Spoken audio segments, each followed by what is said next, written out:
raise her hand there. You'll be here, so if you have any questions, she's going to stand here in proxy for me. Thank you. First of all, congratulations. Do we have any questions from members? Renee. I know that we all heard in the news about the sorry. That's all right. Basically, my question is about voter ID.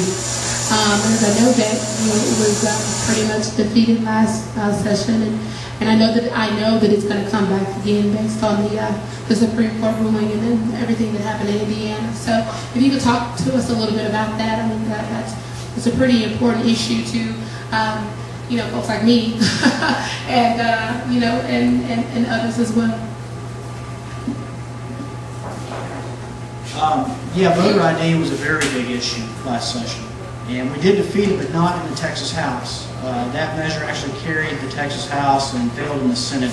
What voter ID is, this legislation would require anyone wanting to vote to show a photo ID, a driver's license essentially, before you can vote.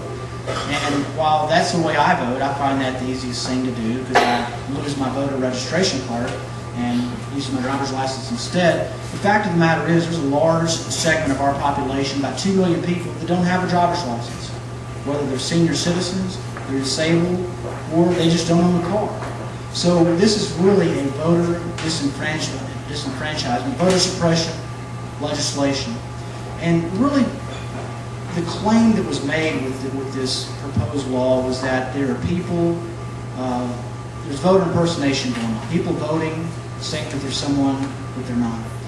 We put the Secretary of State and the Attorney General under oath, and our good friend Rafael Linchia, a great leader for our Dallas delegation, asked the question, how many people have you prosecuted for voter impersonation?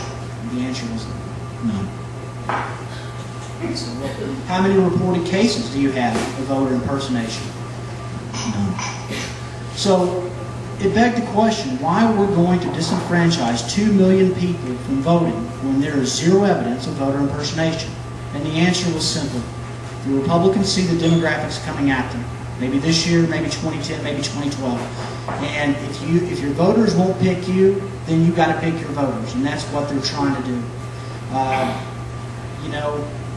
When the Supreme Court ruled that the Indiana law was constitutional, I thought, oh my goodness, here we go. There's going to be a special session for voter ID. Because the Republicans are worried about this November. They're worried about these candidates sitting here. And I hope they're worried about me. This is an attempt to suppress the demographics that we all see coming and have already arrived here in Dallas County and throughout the state of Texas. I think one of the stories that is always good to relate about voter ID is the one that just happened, I think it was in Ohio, where the 5 nuns when they attempted to vote. Yeah. Now, the person at the polls knew all 5 nuns very well. And the nuns were going up to vote.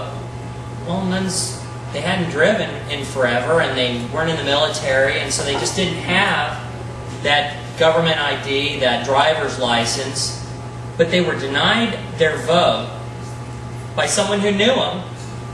They had their voter cards, but because they didn't have that ID that the last time I checked wasn't required of a citizen in this country, they were turned away from the polls. And we all know exactly what this is about. The fact that we're not required to have government IDs or papers to walk around with. But it's very hard for especially Democratic-leaning voters to do that. I agree completely and hope to be in the legislature to oppose these sort of attempts. We need everybody on board in voting in this country.